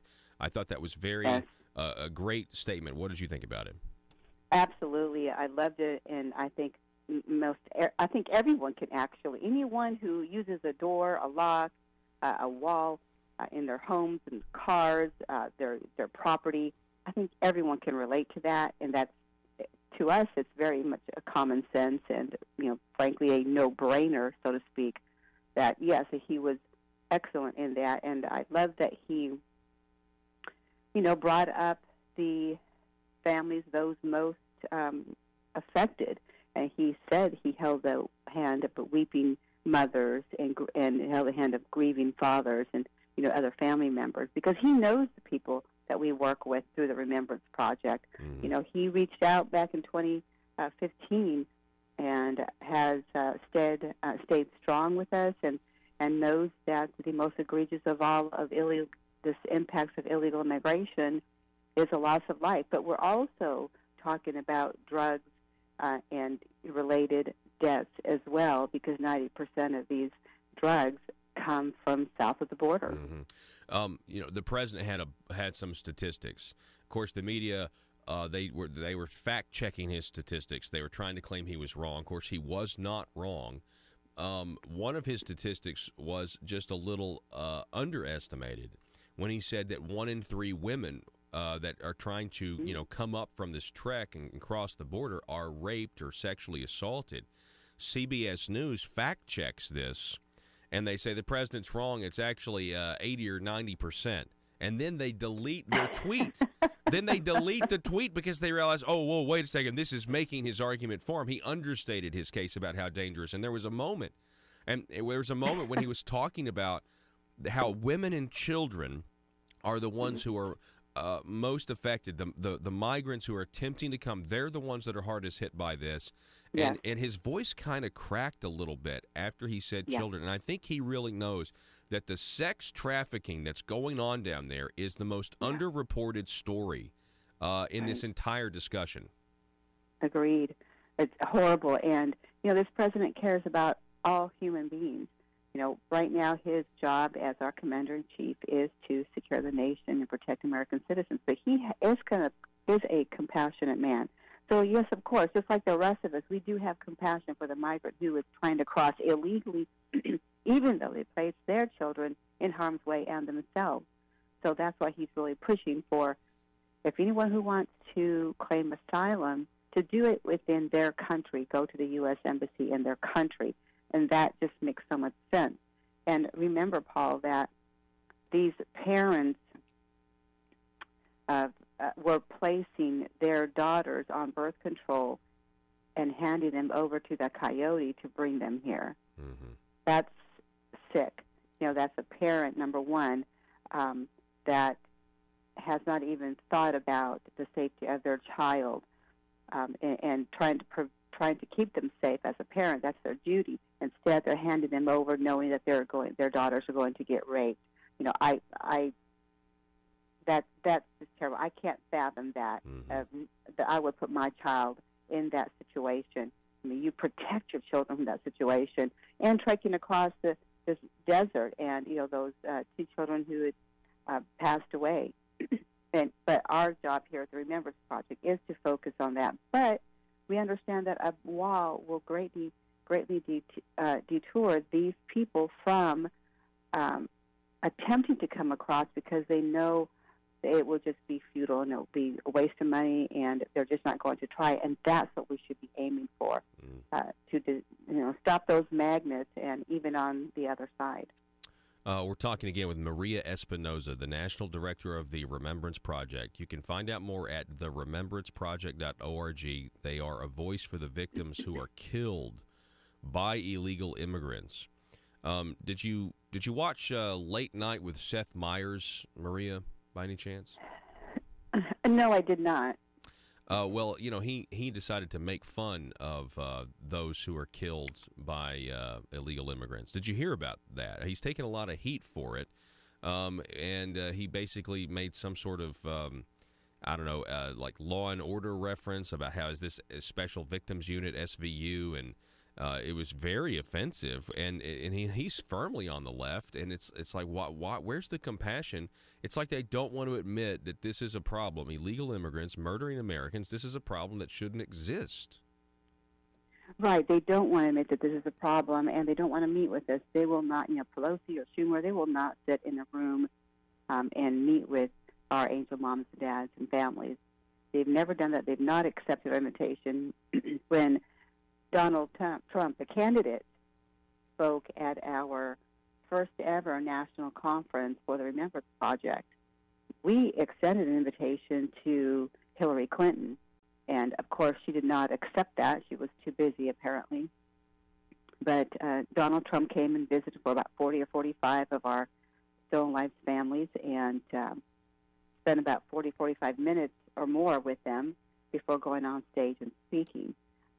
So the Democrats don't even want to have that conversation. I mean, they won't even at least rebut. How can you argue, however, Paul, that Americans are being killed and we have the evidence? Unlike, Schumer's comment after President Trump addressed the nation the other night, saying that the real human collateral damage from the shutdown were the paychecks that they wouldn't be getting as federal employees. Mm-hmm. This is outrageous, and we received a few calls. They didn't identify themselves as Democrats. However, speaking with them, it was evident they were not for the wall. However, they kind of were thinking about it because they were so offended by Senator Schumer's comments of the real human collateral damage was this, and a manufactured crisis. So they wanted to make sure that we knew that they did not align with his words and did not agree with him. Well, let's talk about that for a second, because I thought, I haven't really seen anybody take this head on. But when you look at what is happening at the border, you look at the fentanyl, you look at the drugs, you look at the sex trafficking, you look at the violence, you look at the lack of sovereignty, the laws being violated. I know right now that there are federal workers who are vastly and maybe thinking, I don't know where my next meal is going to come from. Maybe if they live paycheck to paycheck, I'm sure they're wondering about their mortgage. They're wondering about their rent. But so far, they're still alive. They're not on the southern border. It's not even close to an equivalency. Right. Absolutely. And they have friends and family. They can pull resources, too. But the Democrats are trying to make this as if this is a crisis, which is the government workers and the government being shut down and not receiving a paycheck. And that is a situation, but I think that we can get through that. But what about the families, Paul, where a single mother, and we have memorialized several single mothers, when they're killed, what about their children? Mm-hmm. There is no paycheck in that sense. Mm-hmm. So, there is no comparison, but yet I think they're digging themselves in a deeper hole, the Democrats, by trying to make these false statements. And I just wonder, when will people, the majority of the Democratic base, stop listening to their lies? Yeah. I mean, certainly, and think about it. I just heard that some of the networks were thinking not to televise President Trump's address to the nation the other night. And there will come a day, I believe, Paul, that we're just going to be shut down, where these media networks are so in the tank with the far left socialists that seems to be driving the Democratic Party now. Communists, whatever they are, and it's not good. I think there'll come a day that they're going to be just shutting down conservatives like the two of us. I mean, they're doing their best to attack the Remembrance Project, but we're standing strong for as long as we can. And I think that thank God that we were here and just wanted to do something right back in 2009. So we've been at this since 2009. Just because of the sanctuary cities in Houston. My husband and I watched the TV report and learned that there were Houston police officers that were killed by people who shouldn't be here. And there was a lawsuit, and investigating that, it brought us to create the Remembrance Project over sanctuary city policies. And here we are. Yeah. Real quick, the president is going down to the border today. What are you hearing about that? And do you think he will declare a national emergency after what happened yesterday with negotiations breaking down, and after he comes back from the border? I mean, he'll be able to see everything firsthand. Right. I'm not in President Trump's head. However, I think that he was signaling by going to the border today. I think that he is signaling that he is would possibly call a national emergency, because he's obviously given the Democrats. And look, Paul, this started a couple years ago. He offered last year in 2018, the State of the Union offered them the DACA recipients an amnesty, and the Democrats turned that down. So they're not everything that President Trump is for, the Democrats are going to be against. So as Commander-in-Chief, he has a duty to do all he has in his power to protect this nation and its citizens. Yeah. Maria Espinoza, National Director of the Remembrance Project. You can find out more, folks, at theremembranceproject.org. Maria, thank you so much for coming on the program. God bless. God bless you too, Paul, and Happy New Year. All righty. Folks, let's take a break. We've got State Representative Dan Sullivan coming up at the bottom of this hour at 7:33, and we'll be back in just a moment.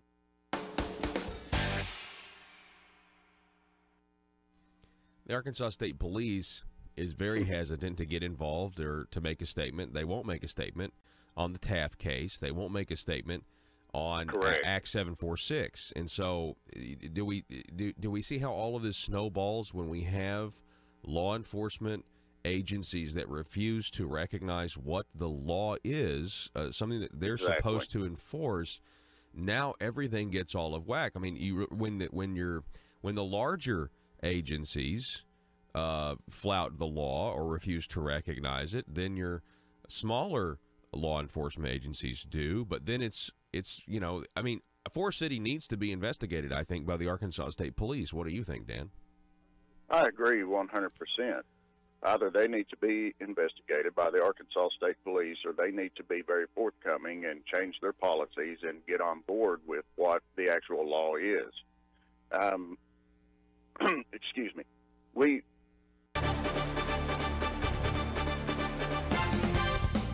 This is ASA News, The Parrot. With breaking news from the Capitol in Little Rock. I'm Bob Maloney. There are reports circling around from politicians who are in the know, and the same phrase keeps being used. That phrase is new revenue generation. Let's go to our reporter on the ground from the Capitol, Haley Hogwash. Haley? Thanks, Bob. Yes, it seems the more politicians I talk to, the more I hear the phrase new revenue generation. We're trying to figure out exactly what that means, but you can rest assured it will be good for the people of Arkansas. Haley, it certainly sounds like something good. I like how the phrase uses the word generation. That makes me think this has got to be doing something positive for our children in the future. Haley? Yes, Bob, some new developments. I've just been speaking to some people who are here and are not politicians, and they tell me the phrase new revenue generation is actually code for a new tax. Oh, my. Well, if this is true, Haley, that would add to a growing list of new taxes that have barely made any headlines at all, so it's best not to discuss them here on ASA News, The Parrot. Yes, Bob, I know it's sure to make government officials angry that their phrasing of the new revenue generation has been changed by the people and called a tax increase. I would expect an announcement from Mother Government soon to set the record straight. What is the new tax? Revenue generation, Haley? Well, this new tax, a new revenue generation would add to a growing list. First, there was a revenue generation on movies, books, and songs that people download using the internet. And next, there was the tax increase. I'm sorry, Bob, the new revenue generation on all purchases made using the internet. And now I'm told this new revenue generation is a tax on the people's patience. I realize the people don't like it, Haley, but specifically, what is the new tax? Revenue generation. No, Bob, I'm telling you, according to the activists here at the Capitol who have gathered and are listening to some radio broadcast, the revenue generation is literally taxing the patience of the people of Arkansas. I'm told the less patience you have with the government better not tax our patience. The more they will tax your patience and the more money you will owe at a later date. I'm also told the collection method on taxing your patience will be decided in a newly formed multicolored ribbon task force. How taxing. PHP parody.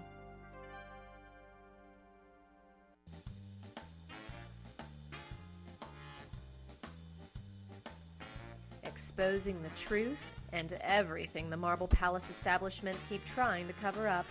It's Conduit News Radio with Paul Harrell.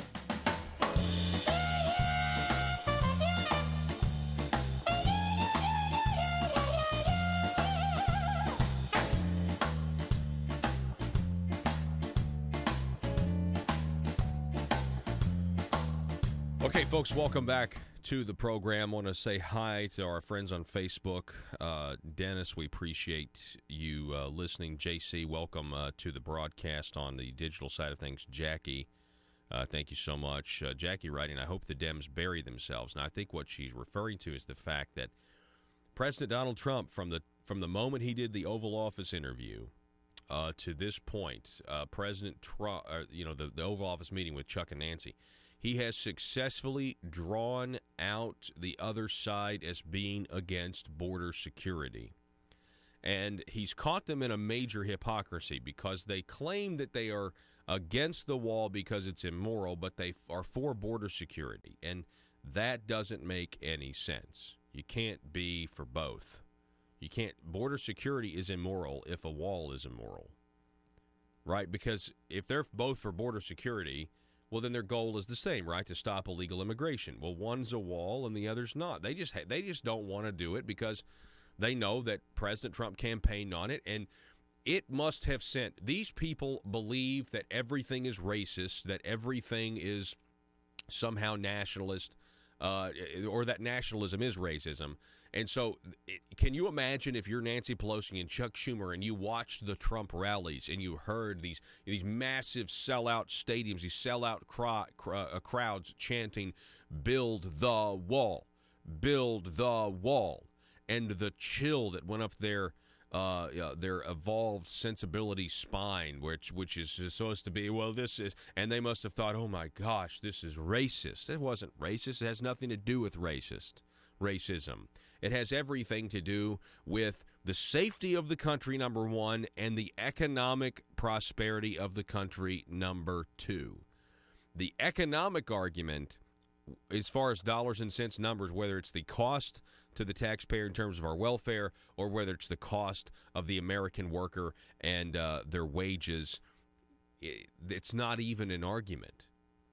Do you remember when it was the Democrats that supposedly supported blue-collar workers? Do you remember this? When I was growing up, that's how the Democrat-Republican differences were explained to me, that the Republicans were for the rich and the Democrats were for the working individual who is a blue-collar person who goes to work every day, and that's how it was explained to me.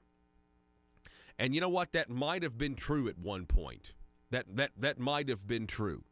But when it comes to illegal immigration, the reason nothing has been done about it, people talk about it, people might use it to get elected. The reason nothing has been done about it It's because you have Republicans who are benefiting from cheap labor, and you have Democrats who enjoy the prospects of a future voting bloc and a dependent class that will be dependent on a welfare system that they can demagogue and use to get elected and maintain power. You see, they want a dependency class, and that's why they are for unchecked illegal immigration. And then on top of that, you have the drugs. And you have, and who knows? I mean, good grief. Can you imagine? I mean, how much money are we really talking about here? How much money? Here's another question. Who's getting rich off of the current situation? Well, the first person, the first group of people who are getting rich off of the open borders policy are obviously the Mexican drug cartels. They're making money. Who else is making money off of this? Where does that money go? Where does the Mexican cartel send the money? What do they use the money for? Is there any journalist out there that wants to ask those questions? Because, see, we can talk all day about the economic arguments, the drug arguments, and everything else. We can talk about the reality of how bad everything is. But like most things in life, it's going to come down to the money, isn't it? Telephone number is 870-275-9799. We'll be back in just a moment with Arkansas State Representative Dan Sullivan. Don't go anywhere.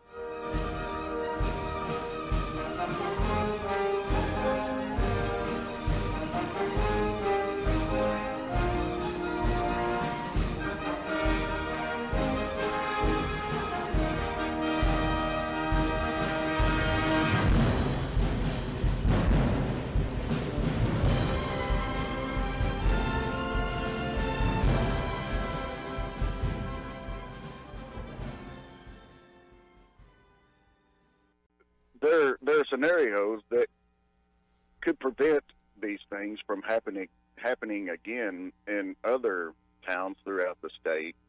And as we have said before, and we continue to repeat, first of all, our acting attorney general needs to come out publicly and recognize Taft versus the state of Arkansas and what the Supreme Court judge has said concerning Taft versus the state of Arkansas. No, you mean the circuit court judge, but go ahead and excuse me, yes. But go ahead and tell people what that circuit judge said in the Taft decision. In that decision, it was stated that there is no criminal intent in just merely possessing a weapon, and it upheld 746. And while we know that 746, well, I mean, going all the way, as far as I'm concerned, you go all the way back to Article 2, Section 5 of the Arkansas State Constitution, which states the citizens of this state have the right to bear arms for their common defense.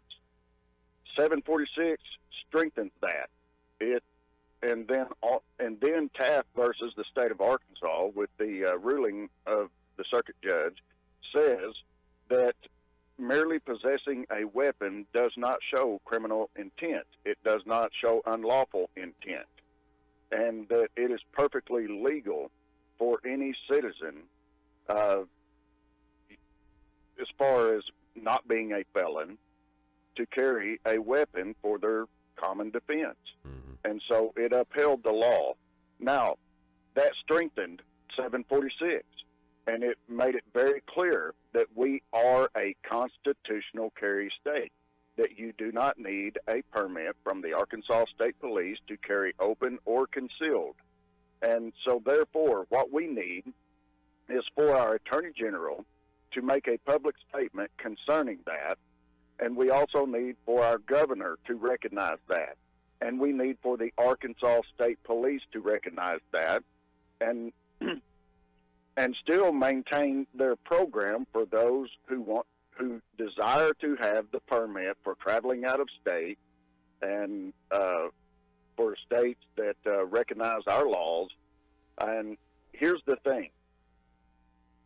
They will still receive their revenue. They just need to be honest about the law, and then they will have respect. And here is another thing. I travel over in Oklahoma weekly. I'm going to be in Oklahoma this evening for our Wednesday night Bible study. I'm a resident of Arkansas. If our Attorney General will come out and make the public statement, then all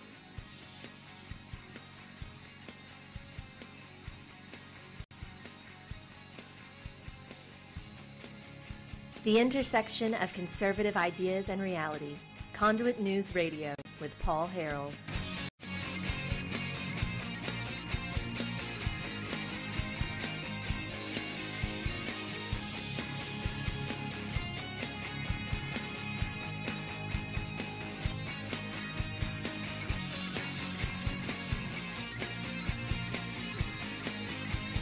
All right, folks, welcome back to the program.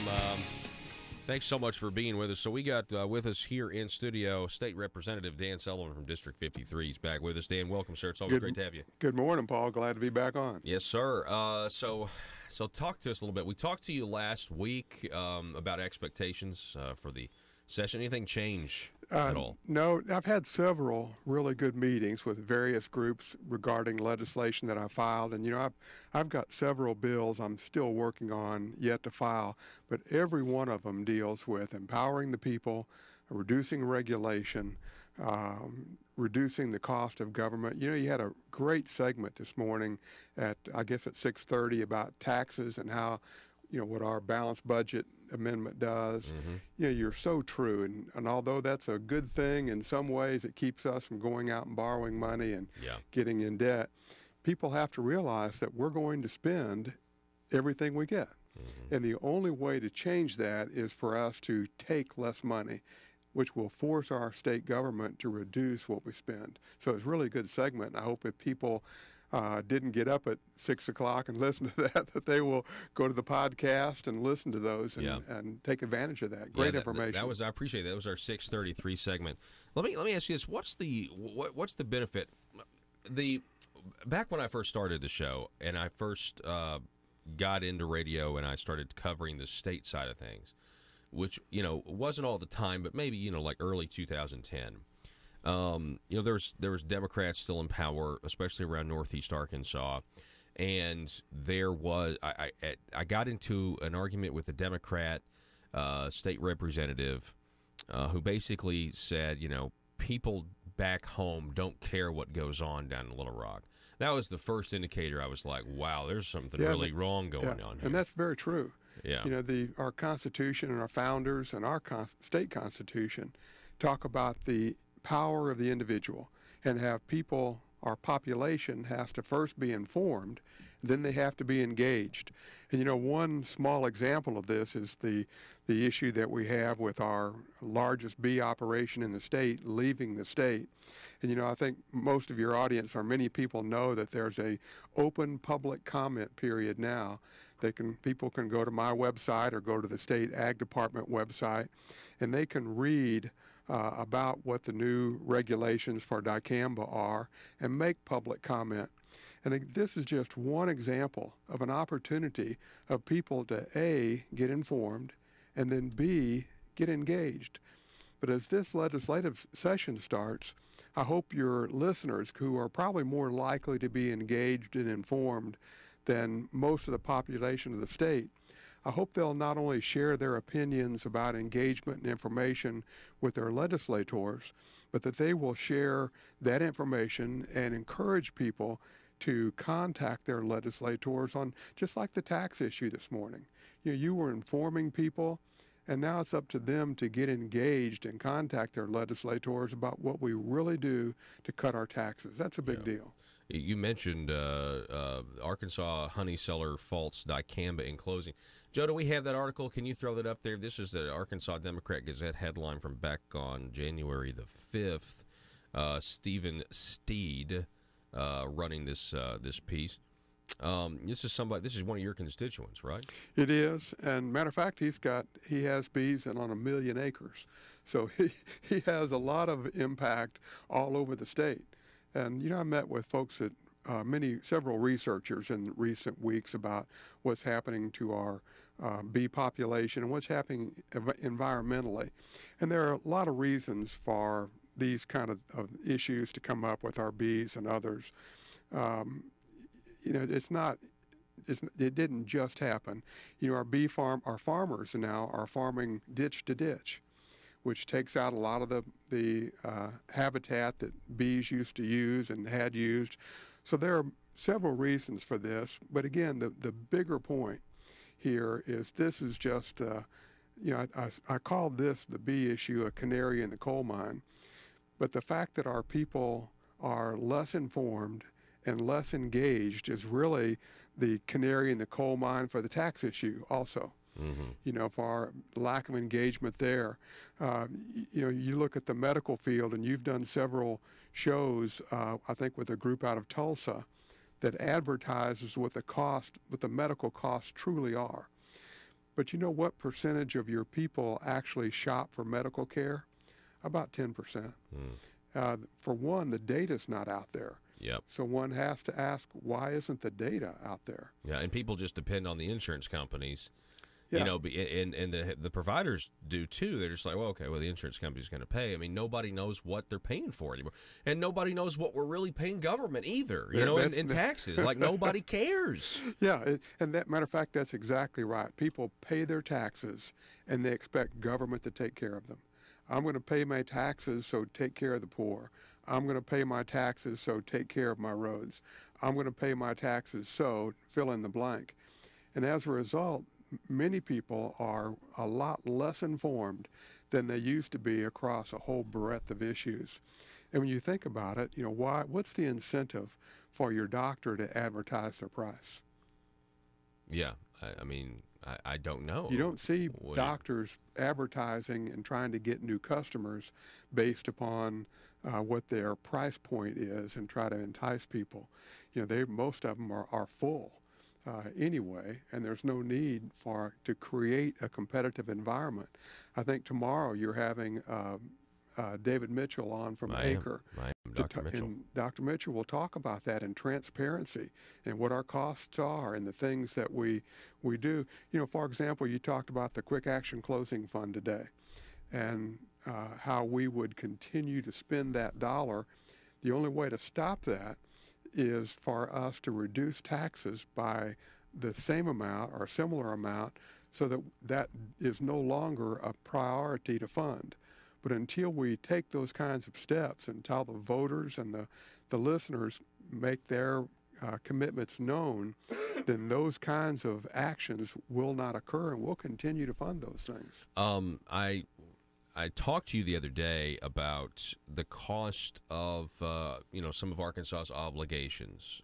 One of those being Medicaid expansion. Now, a couple of years ago, it's important to point this out. A couple of years ago, the cost of Arkansas's share of Medicaid expansion this year was projected to be around $50 million. It was said multiple times.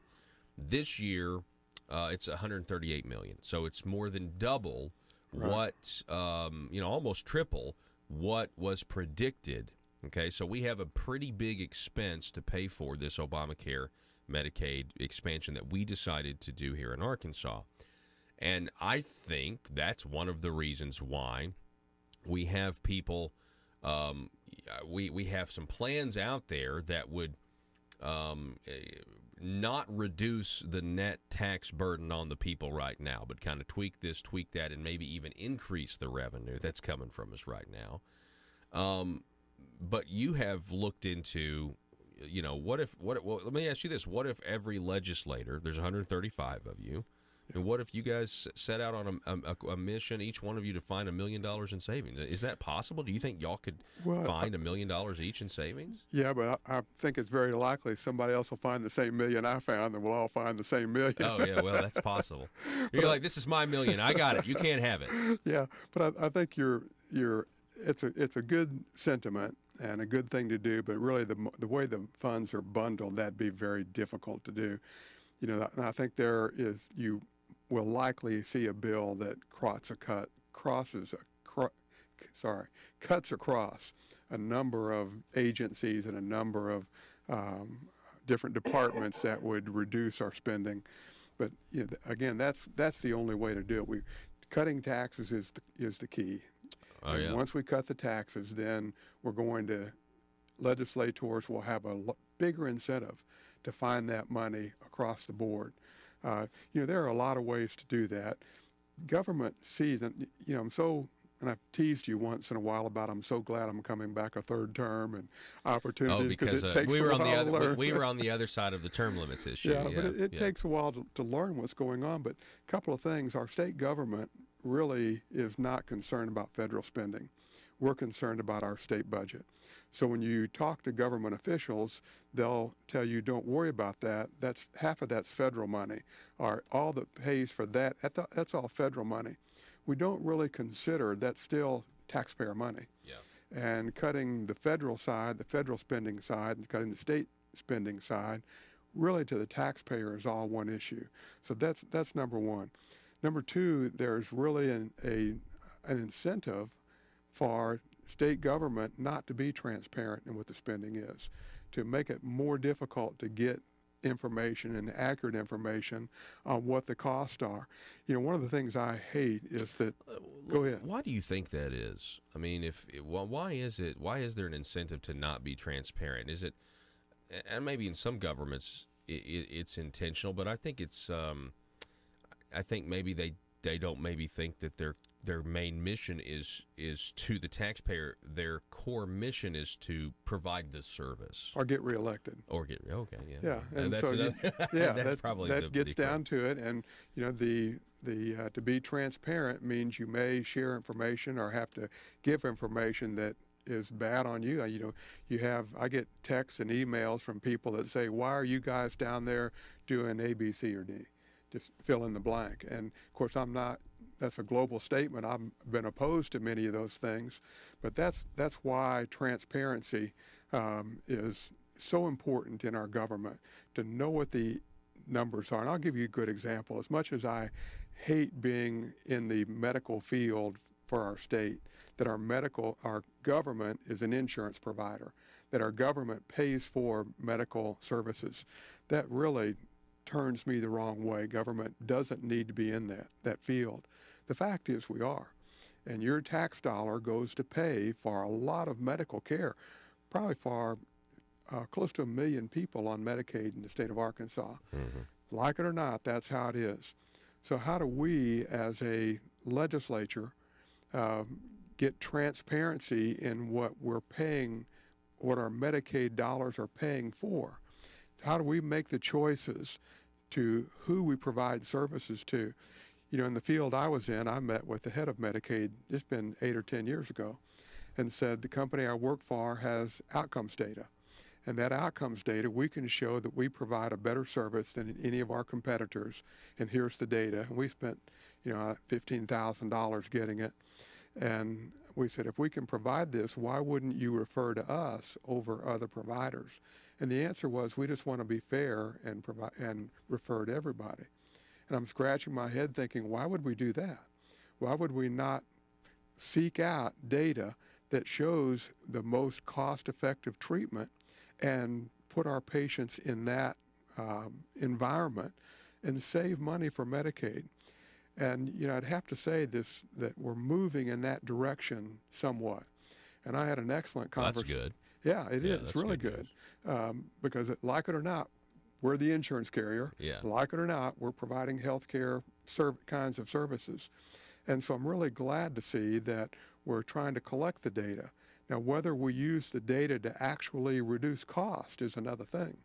We have to be able, I hope I'm not getting too deep in the weeds. No, But we have to be able to say, here's the data we collected, here's what we found, and we're going to change these policies because of the data, and it's going to save us $10 million. Mm-hmm. I asked that question to an agency the other day, and I was really pleasantly surprised and pleased to get the data, that it really had changed things. Now, whether or not that's happening on a bigger scale, I still want to look into that. Well, so, we're talking with State Representative Dan Sullivan. When you just mentioned, I hope I'm not getting off into the weeds, Some of that might be, the first time anyone's ever heard that, but it definitely is complicated. But here's the thing. The more complicated something is, the fewer people understand it. Absolutely. And the fewer people that understand, the more opportunity there is to get away with corruption or to get away with misuse of taxpayer funds or whatever. Absolutely. And, again, we're coming into this session, and I hope people will, I got a text this morning from the gentleman that's the head of the Jonesboro Teachers Association. It's the first time a teacher union or association has ever reached out proactively to me. Usually all they do is reactive. We hate this. We hate that. Do this, do that. And that's true of many associations. And it was so rewarding, and I'm so grateful that they want to be proactive, and let's sit down and have a talk about what the issues are. Let's share information and let's be educated.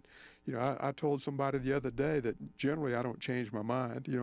I go in with a mindset on the data that I've pulled together, and then it's very difficult for me to change. But I was presented with data that's true and accurate and been checked and caused me to change my mind. But there are just so many nuances, and you're so correct that so much of this information is 2 or 3 levels deep. And until your legislators dig down deep enough to find out what's going on, I met with 2 large institutions this past week that are negotiating about how to get Medicaid dollars. And they're arguing over who gets the dollar, and they're negotiating. And I said, well, where is the taxpayer's chair in that table? So you got a little table and you're negotiating over who gets the Medicaid dollar. Who represents the taxpayer in that negotiation? Yeah. I said, bring another chair in, because when y'all get back together, I want to sit down at that table and negotiate on what the costs are to the taxpayer. Yeah. Because we are the ones that are paying for what they're negotiating over. And It's critical that we do that. I think we'll leave it there. Unless you have anything else. Nope, that's it. Thank you, Paul. State Representative Dan Sullivan, everybody. Folks, it is 7:49. We're going to take a break and be back here in just a moment. Good morning. Russellville-based firearms manufacturer Omega are making clones of the most notable German firearms in the world.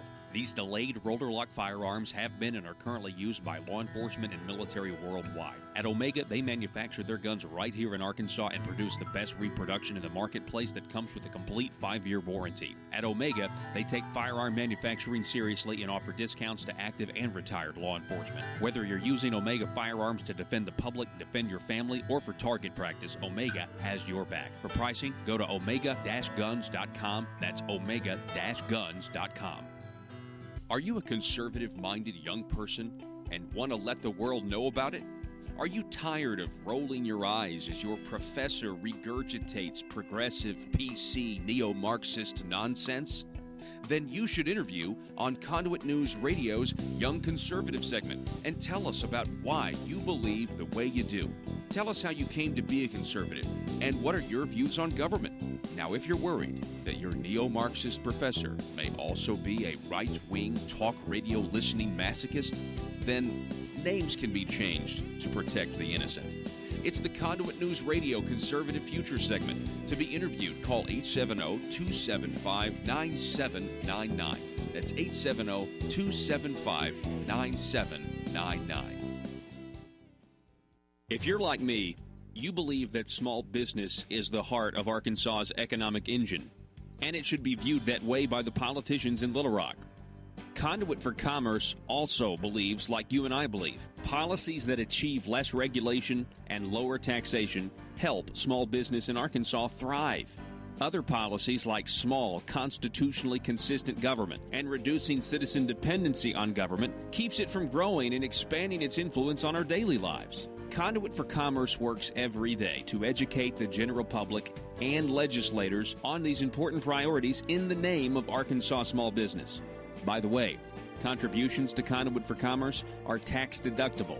Log on now to conduitforcommerce.org and click on Contact Us on the right side of the page. That's conduitforcommerce.org. Go there now and learn the facts on protecting small business in Arkansas.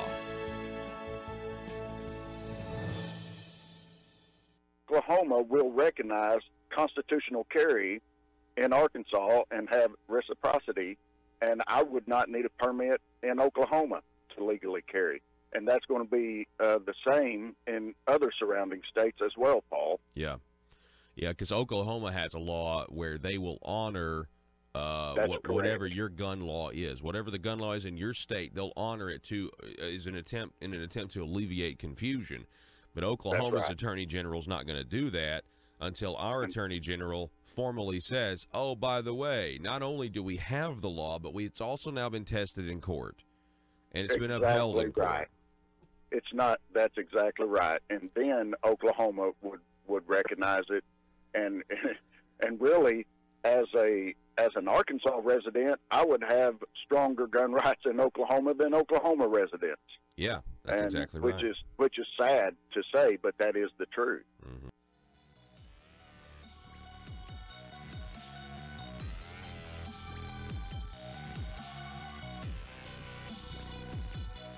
Need your daily news fix? Don't forget to tune in to Conduit News Radio with Paul Harrell.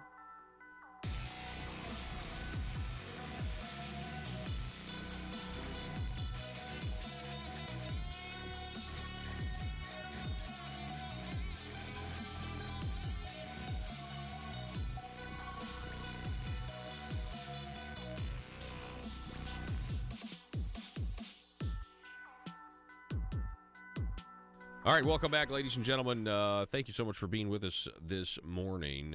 Always want to thank State Representative Dan Sullivan for coming on the program. Got this headline from George Jarrett over at talkbusinessandpolitics.net. Headline: Jonesboro, Craighead County set all-time sales tax collection record in 2018.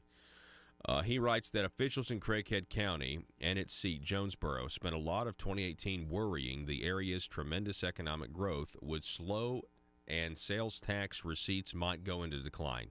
Those fears were not realized as both the county and city set all-time collecting records. Well, that's what happens when your population grows and you have a consumption tax. The more people that come to an area, the more consumption tax you have, and the more people paying, and that's why you shouldn't raise consumption taxes. The same thing goes for mills, property taxes. You superintendents out there, that it's just the way things are supposed to work. But you guys constantly want to raise taxes. Jonesboro collected $18.184 million in city sales and use taxes. That's 1.98% up from 2017. That's pretty incredible. Now, the mayor of Jonesboro, the mayor of Jonesboro is Harold Perrin. He previously told Talk Business and Politics, according to George Jarrett, that he was afraid that the online sales might cause the city's sales tax figures to lag. Sales tax growth slowed considerably when compared to recent years. So there we go.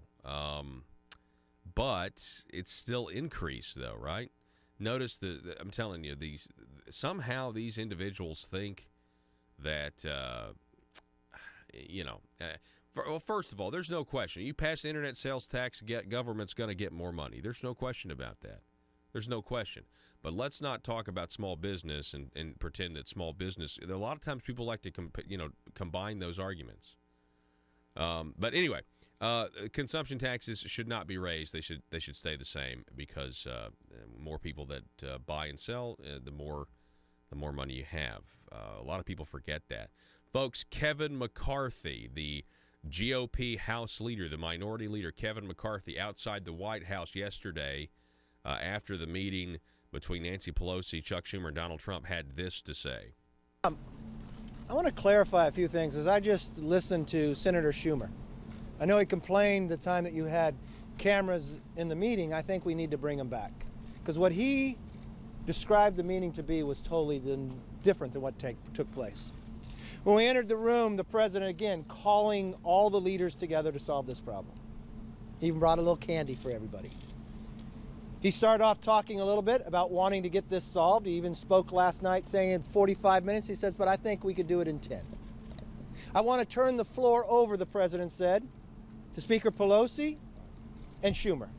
Tell us what offer you have, because we all had in our hands from the weekend's work of the vice president, and every office had staff there, about where we were. The different offers, the increases of the work that you've done to secure this border. So we turned to Speaker Pelosi. She again to argue whether we even have a crisis or whether facts are true. Turned to Schumer again, who said we just have to open the government up. The president would go back and forth in a negotiation in a very respectful way. I saw Schumer continue to raise his voice. The president then turned to the speaker and politely asked her, okay, Nancy, if we open the government up in 30 days, could we have border security? She raised her hand and said, no, not at all. The president calmly said, I guess you're still not wanting to deal with the problem. The president wants to solve this problem. That's why he continues to bring us down. That's why he's put offers on the table. Not once have the Democrats offered anything back. The entire time I've been in these meetings, they want to just argue so people can't present a fact. They want to argue and debate whether what comes across this southern border. People are hurting. And as I've said before, I will work with anyone that wants to move America forward and wants to secure our border. This is the goal that everybody in that room, every Democrat said in that room, they're for border security. But you ask me, what American believes border security does not have some form of a barrier? It's only the Democrats sitting in that room, have I ever found. And the way they have displayed and their behavior is embarrassing to me. And the way to come out to this floor and talk about a meeting in a manner that did not take place in there is disturbing to me. I want to solve this problem. People are hurting, so I tell the Democrats, get back into the room. Let's not leave. Let's solve this problem. Just as the president said, it doesn't even take 45 minutes. That's Kevin McCarthy, folks. That's the show. Donald Trump, President Trump is heading to the border today. Will he declare a national emergency and use the military? We will have complete coverage tomorrow on Johnny Cash Friday of President Trump's visit to the wall.